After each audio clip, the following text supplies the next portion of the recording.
Tracy Wyatt had an idea. Not original, but it was good. And possibly viral. She waited until her boyfriend Nick left for work, then set up the camera. There were two options: behind a framed photograph on the fireplace mantel, or the television. The fireplace was easier, but it would only get a back and side reaction. The television was perfect, but it would require a little extra finesse. Tracy went with the fireplace mantel. She threw on a face full of makeup, then went into wardrobe. Green yoga pants, black tank, one of Nick's dress shirts, sleeves rolled up. She propped the phone with a book behind a framed shot of her and Nick at a homecoming cookout and tapped record. She went back to the couch, slapped her thigh for sound, then returned to the fireplace. She watched the clip, reset the phone, then took the Xbox remote from under the coffee table. Nick Garrity hung up his keys, kicked up his feet, and turned on his Xbox. Everything was gone. His profile, his achievements, 6 years of gaming, all wiped. Minecraft, GTA 5, Madden NFL, Call of Duty, BioShock Infinite, all erased, gone without a trace. Nick studied the screen, and his mind went blank. His stomach tightened. All that energy, all that work. He almost hurled, but fought it. He left the controller and went to the window by the fireplace. His eyes fell upon the sidewalk's streetlight, then slowly turned to the kitchen. And then he saw it. Tracy's pink, anime-cased phone propped behind a framed photo. His instinct told him to end the video, take the phone out back, and bash it on the concrete. His mind told him to do that too, but also torch the childhood stuffed animal she still slept with. If the phone was here, chances are she was nearby, and probably watching him. He slowly crossed to the staircase by the front door. "Baby, you upstairs?" "Yeah," her voice called down. "Can you come down here for a second?" Nick asked, then stood in silence. Tracy, wearing her favorite pink hoodie and some blue jean capris, came downstairs. Nick led her to the television, then pointed. "Any idea what happened here?" Tracy followed him, her eyes lingering on the fireplace mantel. "What's up?" "My stuff is gone." "What do you mean gone?" "Gone. Deleted. 5 years worth of work just gone." Tracy scrunched her brow. "I don't understand. It's just a game." "Yeah, it's just a game, but still, I put a lot of... It's just a game, though." "Right, but you're not listening. It's just a video game, Nick. Why are you getting so mad over something so stupid?" Nick pointed at the screen. "You're telling me you had no idea how this happened." "Why are you acting like this?" "Like what?" "Like a child. Like you're obsessed and it's gotten to the point where it's beyond ridiculous, Nick. If I wanted to date a 12-year-old, I'd teach fucking middle school." Nick's face scrunched. "That's a weird thing to say." Tracy exploded. "You need to grow the fuck up, like for real, and fucking fast. You think I want to come home to a little boy who plays video games? You think I'm attracted to the thought of my man being obsessed with toys?" Nick held the moment, then went to the stairs. Tracy cupped her mouth and let out a loud, roaring belly laugh. "I got you so good," she exclaimed, gesturing to the big screen. "Your upset, sad little face, though, babe, priceless."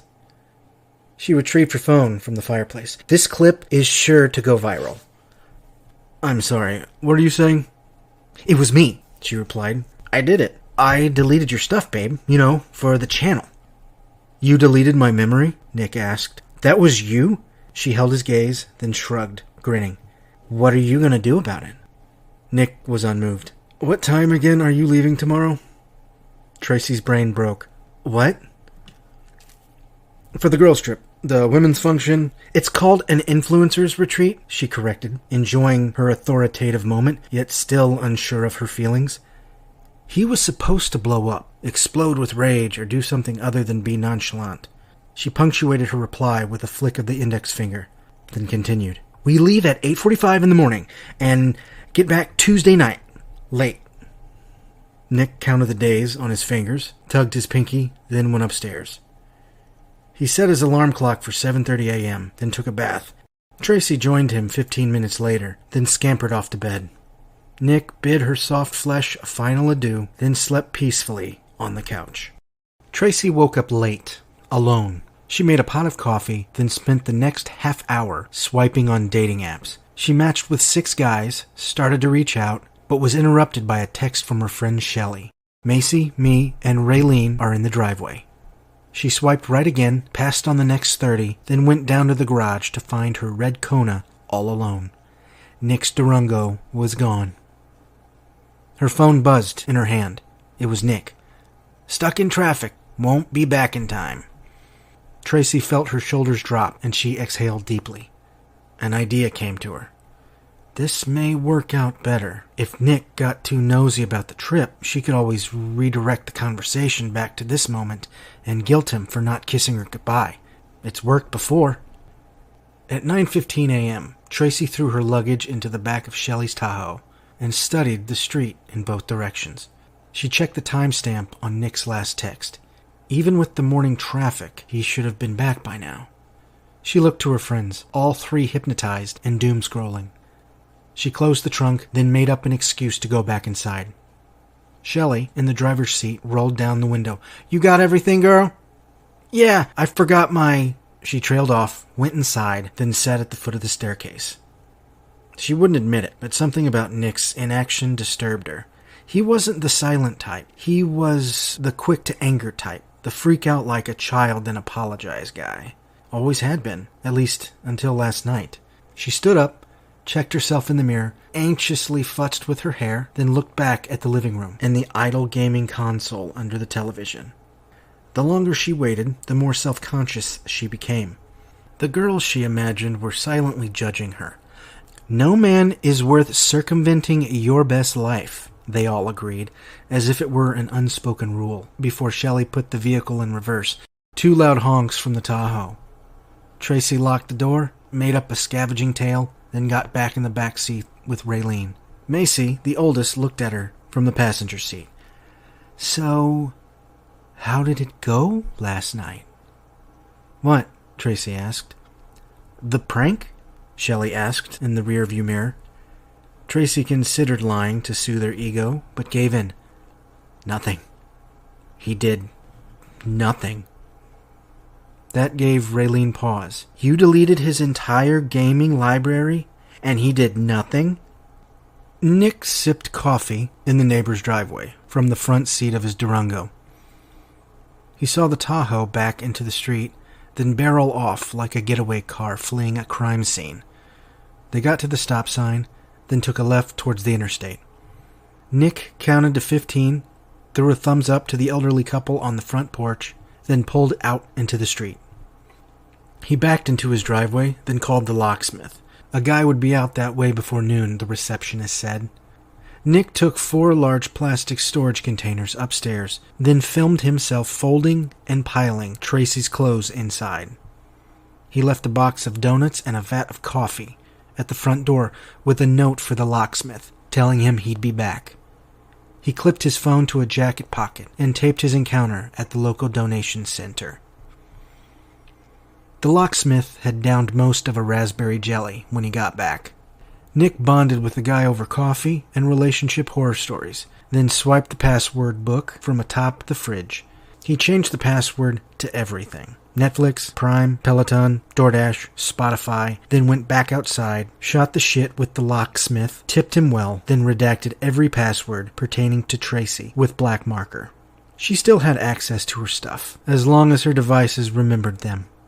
At 11:15, Nick ordered a chicken quesadilla from the Mexican joint on El Rio Drive, opposite the Sahara Bistro, then tipped the driver 2,000% in cash from the Ziploc bag found in Tracy's underwear drawer. Inside the bag, $4,000 and a black business card with a red web link. It was a male escort service based out of Vegas, operating under a legal loophole. Escorts were verified male adult stars, and encounters were filmed to legally classify the transactions as adult entertainment and not prostitution. He pocketed the cash, taped the bag to the ceiling fan, then filmed himself eating his lunch on the front porch and waving to the strolling neighbors on the sidewalk. One of them, an older woman in blue yoga pants and a matching windbreaker, stopped by to ask about the rolling camera. He told her the truth. She giggled at his imaginative spirit, waved at the camera, then continued down the lane. Afterwards, he took the plastic bins back upstairs and cleaned out the rest of his closet. At 4:02 p.m., he filmed his second interaction with a donation center, this one 3 miles in the other direction. The old man-young lady duo dumped everything on a table in the back of the building, then returned the empty containers in Nick's trunk. As he drove off, reality hit him. Everything of hers that occupied his bedroom closet was now in the process of becoming merchandise for low-income locals. It was a bittersweet moment, more sweet than bitter, but it still hurt. He took the long way home, drove in silence, then rolled the window down. It was autumn, his favorite time of year, the same season he met Tracy 4 years earlier. He sped up the hill that led back into his neighborhood, then coasted down and past Baker's Park. A memory flashed. His third date with Tracy. Dinner at McGrady's pub, a detour through Baker's Park, then an 8 o'clock showing of a stupid romantic comedy at the local Cineplex. Nick shut off the camera and did a U-turn when he could, then pulled into Baker's Park. He let his memory guide him, then climbed on the Durango's hood and watched the sun dip beyond the tree line. He was done with Tracy, but was still grieving her. She wasn't simply vain. She was broken, desperate for exterior validation, never truly secure in her own skin. He tried to help her, tried to guide her the way a man is supposed to, but each new prank, original or not, chipped at his patience and at his soul until their once healthy relationship became like a never-ending episode of Punk'd with him as the reluctant co-star. He wasn't perfect. He had his flaws, his embarrassing missteps, his awkward moments. At least he tried. He just couldn't satisfy her hunger for internet clout and monetized viral content. That was the toughest pill to swallow. He recalled the moment they fell for each other. As they took the trail that wrapped around Baker's Park, Nick pointed out an approaching collie and her jogging owner, then ushered her under a bridge and past Pap's driving range. And as the wind picked up, Nick noticed something he couldn't explain. It wasn't just the way her hair tossed in the breeze, or the way the sunshine softened her face. It was her, Tracy, like he'd never seen before. The elements dimmed, and her green eyes lit up. Time stopped, and for an instant, only they existed. Tracy laughed at something, he couldn't remember what, but the sound gripped his heart, warm and authentic. Nick slowed, then stopped. She stopped too, more curious than concerned. His hand found hers, and he pulled her in. She started to speak, but he stopped her with a kiss. Not because it was premeditated, but because it was the only action in that moment that rang true. Nick felt a lump in his throat, then recalled how she took him in as they parted. Vulnerable, grateful, hopeful. It made him feel whole, like he'd finally won something valuable. His life was about to change, and big time, but he didn't care. Because for once, life was about to change for the fucking better. The moment passed, and so did the initial elation of new romance. He rode that high for as long as he could, then reality set in. And Nick bawled like a baby. The trip to Vegas took 10 hours, including all 3 bathroom breaks, 4 pit stops to pose suggestively with each other in front of cute and local outfitters, and a long brunch at a Crackle Barrel east of Bakersfield, where Tracy uploaded the clip. Tracy got situated on the second queen bed, then checked her account. Bro flipped over Xbox prank had 60 less views than she'd hoped. 42 views with a 6-hour life were rookie numbers. 1 like, 5 dislikes, 2 comments was another anomaly. It was usually likes, dislikes, then comments, not dislikes, comments, then likes. She stared at the comments section, read both of them, then turned her phone off. Nick picked up pizza on the way home, then strategized the rest of the night. After his 7:30 a.m. run, he'd remove everything in the bathroom. Her makeup, her toiletries, her towels. No, he'd keep those, the 2 navy blues he used, but everything else, her hair products, Her spa and foot shit, the weird overpriced artsy decorations she got from that weird crystal shop near Sherman's Pond would all go to the dump. There would be another trip to the donation center for the rest of her clothes. Her shoes, her jewelry, her higher-end makeup, her family keepsakes, her books, the non-fiction section mostly, her computer stuff, all of it would be filmed like the rest, but left on the front lawn. Next, he'd go to Morley's storage on Chesapeake, clean out his unit, and bring everything back that he had been expected to toss 18 months ago. He'd film it all, the arrival, the loadout, the departure. It'd take most of the day, he figured, so he needed to get there before noon. And then he got an even better idea. He called his boys, Bridge and Trevor, who shared a duplex apartment on the opposite side of town, and explained the situation. Bridge canceled dinner plans with a colleague from work, and Trevor pushed a tee-off with his brother-in-law to Monday afternoon. Neither of them admitted it, but Nick could sense relief in their voices as he relayed the message. At 9:35 p.m., Nick hung up his hat, then found an old cannabis vape in his underwear drawer. It was half full, untouched since the winter of 23. He grinned, then ventured out to the front porch. He blazed himself silly to a remastered Sinatra vinyl he'd rediscovered while tossing Tracy's stuffed animal collection into a dry kiddie pool outside the bedroom window. Did she steal it? He asked himself, recalling its absence. She never liked Frank, but would she? He blamed her for about 45 minutes, settled on it being happenstance, then relaxed back and let Frank's voice do its thing. Tracy woke up at 6 a.m. to nothing. No good morning text, no let me know when you got in text, nothing. It pissed her off more than it saddened her, and for a moment it fucked her up, until she remembered what waited for her at a private inn a mile east of the city lights. Room 8 at 7:30 p.m. Marty Ranger, 42, ripped, hairless and charming, had been in the industry since he was 29 and was most known for collaborating with ladies from the family fantasy and candid campus genres. Tracy sat up in bed, blocked Shelley snoring with a pillow, then checked her bank account. The $900 networking fee had gone through. Thank God, she hissed, ironically, a palm to her chest.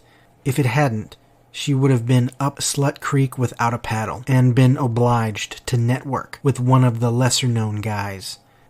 She noted her current balance, just under $250, then logged off. She thought about Nick, felt regret, but redirected her thoughts to room 8. How will it go down? Will he be inside waiting? Will I have access to the room prior? Nick returned, followed by a cautionary ache in her stomach. If he were to do what she was mentally and physically preparing to do, she'd humiliate, then leave him out of principle. But she justified it. It wasn't her fault. The man is supposed to lead. If Nick truly cared, he would have kept her at home. Besides, he knew Macy and Raylene were trouble. Also, if he were smart, he'd know that this encounter, albeit unconventional, would elevate them both to influencer superstardom. Collaborating with adult stars, famous or not, was where the real audience was. Would the camera be rolling? Was her next thought. There'd be a camera, that was a given, but would it be rolling? The toilet flushed. Raylene, in a gray hotel robe, left the bathroom. It was too early to talk, so Tracy closed her eyes, played dead into the pillow, and let her imagination choose tonight's outfit. Trevor manned the camcorder, his 5K pride and joy, straddling the back seat as Bridge and Nick took care of the heavy lifting. He noticed a black business card in the coin tray by the cigarette lighter. He aimed the lens, focused on the dim red link until it was legible. What is that? Nick looked in the rearview mirror. What is what? Trevor pointed to the cigarette lighter. That card. Nick followed his finger, then revealed what he knew, what he assumed, and his theory pertaining to Tracy's weekend getaway. He filmed Nick's account, then saved it as its own file. They finished a little after 4. Nick fired up his Xbox, and with Trevor's help, began to rebuild what he lost. Bridge went out, then came back with pizza and beer. At 6:29 p.m., they downloaded the footage, then took turns piecing it together. Nick did the outline. Trevor trimmed the footage, Bridge mocked Tracy relentlessly and used tablet screenshots to recraft a replica of the Sydney Opera House. 3 hours later, Trevor cast the final cut onto the big screen. 10 minutes later, the boys traded glances. "Publish?" Bridge asked. "Publish," Trevor nodded. "Yeah, publish," Nick agreed, then uploaded the video. Tracy left room 8 more degraded than empowered. Marty wasn't there to make friends. He came for the paycheck. When it was over, he scrolled his phone and ignored her questions until she got the hint to leave. When she got back to the room, Macy, Shelley, and Raylene were glued to their phones, all with burrowed eyebrows. "What are you watching?" Tracy asked, their stares suddenly turning sympathetic. The ladies traded glances, but said nothing. "What is it?" Macy spoke up. "You should check your messages." Tracy sat at the hotel desk and checked her phone. A message, a link, a video. Her index finger lingered dreadfully over the screen, then tapped it. The destination app opened.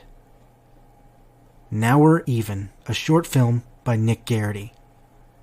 Tracy watched the video, and then her face fell.